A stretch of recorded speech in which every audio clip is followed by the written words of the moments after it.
Presidenti Amerikan Donald Trump po mendon t'ju bashkohet bisedimeve mes Ukrainës dhe Rusisë që pritet të zhvillohen këtë javë në Stamboll.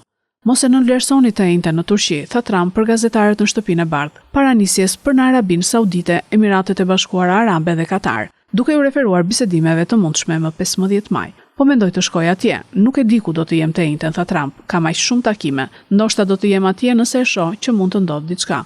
Sekretari Amerikan i Shtetit Marco Rubio zhvilloi më vonë një bisedë telefonike me ministrat e jashtëm të Francës, Gjermanisë, Polonisë, Britanisë, Ukrainës dhe me shefen e politikës së jashtme të Bashkimit Evropian, Kaja Kallas, njoftoi Departamenti Amerikan i Shtetit përmes dhënëses Bruce.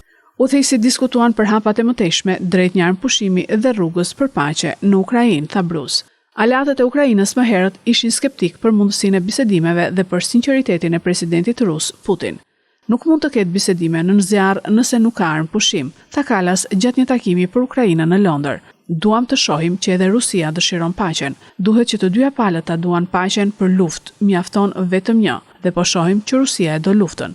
Presidenti i Ukrainës Zelenski tha më herët se ishte i gatshëm të takohet me Putinin në Stamboll. Nuk ka ende përgjigje nga Kremlini për ofertën e Zelenskit dhe Moska nuk ka komentuar as ofertën e Trumpit për të marrë pjesë në bisedime. Por Ministria e Jashtme ruse konfirmoi se ministri Sergej Lavrov ishte takuar me homologun e tij turk për të diskutuar për bisedimet e drejtpërdrejta me Kievin.